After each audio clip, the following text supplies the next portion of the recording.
अच्छा, आप लोगों को कहानी सुनाए थे क्या पत्थर वाली? नहीं सुनाए थे? चलिए आज आप लोगों को पत्थर वाली कहानी सुनाते हैं, ठीक ना। एक मूर्तिकार था। कौन था? अभी नया नया मूर्ति बना रहा था। अभी नया नया मतलब नहीं कहते हैं कि अभी नया नया आया है। तो मूर्तिकार मूर्ति बना रहा था और वो जब मूर्ति बनाने लगा तो मूर्ति बनाने की अच्छी कला आ गई थी उसके अंदर। जब अच्छी कला आ गई तो एक दिन वो घूमने के लिए जंगल में निकल जाता है और जब जंगल में जाता है तो घूमते घूमते उसे एक बहुत बड़ा पत्थर दिखाई देता है। किसको पत्थर दिखाई देता है? मूर्तिकार को। और मूर्तिकार पत्थर देखता है तो उसे लगता है कि ये पत्थर मूर्ति बनाने के लिए बहुत अच्छा है। इसको हम क्या करते हैं कि इसे क्या कटिंग कर देते हैं? मूर्ति कट कर देते हैं, मतलब मूर्ति बना देते हैं। अब वो मूर्ति बनाने लगता है। अब जैसे ही उस पत्थर को मूर्ति बनाने के लिए उस पर मारने लगता है तो पत्थर से आवाज आने लगती है कि मुझे दर्द हो रहा है, मुझे मत मारो। वो फिर से मूर्तिकार मारता है, फिर से उसे आवाज आती है मुझे दर्द हो रहा है, मत मारो। कई बार कोशिश करता है, अंततः पत्थर जो है मना कर देता है। किसको? मूर्तिकार को। और मूर्तिकार उस पत्थर को क्या कर देता है? वहीं पे छोड़ देता है। क्यों? क्योंकि वो क्या कर देता है, उसे दर्द होता है, वो दर्द को सह नहीं पाता है और वो क्या कर देता है? मना कर देता है। मूर्तिकार अंततः निराश हो जाता है, उस पत्थर को छोड़ के वहां से निकल जाता है। जब मूर्तिकार वहां से आगे निकलता है तो कुछ ही दूर जाता है, वहां पे देखता है तो उसे फिर से एक पत्थर दिखाई देता है और वो भी बहुत सुंदर रहता है पत्थर। उसे लगता है कि इस पत्थर का बढ़िया मूर्ति बना पाएंगे। फिर उस पत्थर को बनाने लगता है मूर्ति, फिर उस पत्थर पे मारता है तो उस पत्थर पे पहली बार आवाज आती है मुझे दर्द हो रहा है, मत मार। फिर दूसरी बार मारता है, फिर आवाज आती है, लेकिन जब तीसरी बार मारता है तो वो दर्द को क्या करने लगता है? पत्थर सहने लगता है। अब वो मतलब वो पत्थर से आवाज नहीं आती है और अंततः जब 3-4 बार मारता है उस पत्थर से 2-3 बार आवाज आती है, फिर अंत में आवाज नहीं आती है। और मूर्तिकार को लगता है कि इस पत्थर से हम मूर्ति बना सकते हैं क्योंकि ये पत्थर जो है हमारे दर्द को क्या कर रहा है? सह ले रहा है। अंततः मूर्तिकार उस पत्थर को मार मार के इतना कला करके अच्छे से कटिंग करके एक बहुत सुंदर क्या बना देता है? मूर्ति बना देता है। अब मूर्ति बनाने के बाद छोड़ देता है वही मूर्ति को और घूमते घूमते गांव में चला जाता है। अब जब गांव में चला जाता है तो कुछ लोग मिलते हैं, बताते हैं कि ऐसी सी बात है। तो लोगों को बताते हैं कि मैं मूर्तिकार हूँ, तो लोग बताते हैं कि ऐसी बात है कि हम लोगों को एक मूर्ति की क्या है? जरूरत है। कौन बताता है? गांव वाला। तो जब गांव वाले लोग बताते हैं मूर्तिकार से कि हमें एक मूर्ति की जरूरत है तो मूर्तिकार कहता है कि मैं अभी एक जंगल में मूर्ति बना के आया हूँ, आप लोग उस मूर्ति को 4-5 लोग जाओ और उस मूर्ति को क्या करो? गांव में लाके लगा दो, क्योंकि मैंने अभी उस मूर्ति को क्या कर दिया? बना के आया हूँ जंगल में। गांव के लोग जाते हैं, 4-5 लोग मिलकर उस मूर्ति को क्या कर देते हैं? ला देते हैं और जहाँ स्थान रहता है मूर्ति को वहाँ पे क्या कर देते हैं? रख देते हैं। अब गांव वाले कहते हैं कि मतलब मूर्ति तो आ गई है, लेकिन आप लोग को पता होगा जहाँ भी मूर्ति होती है तो नारियल मुझे चढ़ाया जाता है। तो लोग बोलते हैं कि मूर्ति तो आ गई लेकिन नारियल फोड़ने के लिए भी तो एक पत्थर चाहिए ना, कैसे नारियल फोड़ा जाएगा? तो बाबा साधु जो रहते हैं मूर्तिकार, जो एक तरह से साधु ही रहते हैं लेकिन रहते हैं मूर्तिकार, वो कहते हैं कि ठीक उसी के बगल में एक पत्थर मैंने छोड़ लाया है, उस पत्थर को लेते आओ। जो पत्थर किसके काम आएगा?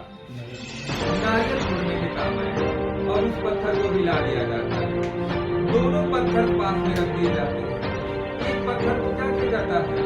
पूजा जाता है। एक पत्थर में क्या हो रही है? पूजा हो रही है।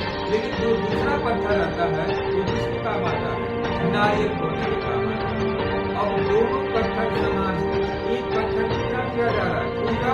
और एक पत्थर को क्या किया जा रहा है? बार बार मार के नारियल फोड़ा जा रहा है। पत्थर को बहुत दर्द होता है जिसको बार बार क्या फोड़ा जाता है? नारियल। और वो पत्थर कहता है मूर्ति वाले पत्थर तो मेरे भाई तुम भी सेम हमारे तरह ही हो, हम भी तुम्हारे तरह हैं, लेकिन तुम क्यों पूजे जा रहे हो और क्यों हम नारियल फोड़ने के काम आए? तो मूर्तिकार जो मूर्ति बना वाला पत्थर रहता है वो कहता है तो मेरे भाई दर्द तुमको भी हुआ था, दर्द हमको भी हुआ।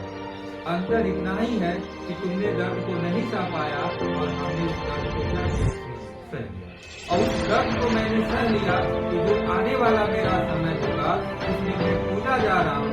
अब तुमने उस दर्द को नहीं सहा तो तुम आज क्या कर रहे हो?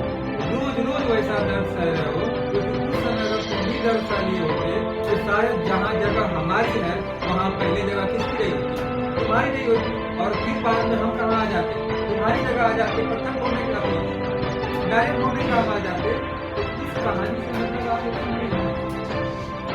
जो आपको भगवान या आपके जीवन में दर्द आ रहा है ना, उसको हंसते हंसते मुस्कुराते क्योंकि जो अभी दर्द सह रहे हैं ना, आने वाले जीवन में ये दर्द बहुत बड़ा सुख देने वाला है। और जितना आपको दर्द हो रहा है उतना खुश होइए, क्योंकि जितना दर्द सहेंगे उतना ही आने वाला दिन हमारा क्या होगा, अच्छा। कोई भी सृष्टि में कोई भी बड़ा से बड़ा व्यक्ति, छोटा से छोटा व्यक्ति पहले उसको दर्द सहा तब जाके इतना बड़ा इंसान बना है।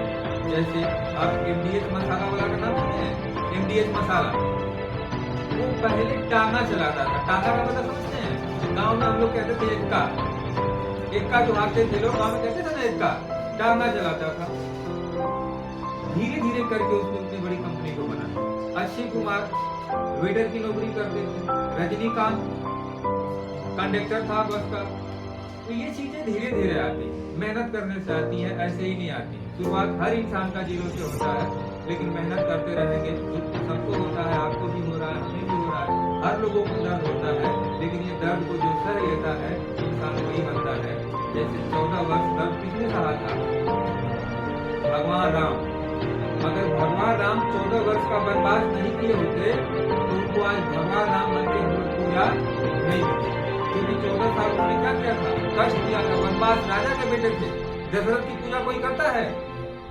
कोई करता है दशरथ की पूजा? क्यों राम की पूजा होती है? क्योंकि उन्होंने 14 साल क्या किया था? कष्ट सहा था, दर्द सहा था। जब वो अयोध्या आए थे वापस जंगल से लौट के, उन्हें क्या बोला गया था? पुरुषोत्तम भगवान राम। वो 14 साल कई पीढ़ियों अमर अजर अमर हो गए ना पूजा करने के लिए। भगवान राम को हमारी पीढ़ियां पूजा करती है। केवल 14 साल का होता है। आपको बिल्कुल नहीं घबराना है, मेहनत करना है और आपकी मेहनत एक दिन आएगी, रंग लाएगी। आप जब मेहनत करना शुरू कर देंगे तो जो भी एग्जाम दे रहे हैं, जो भी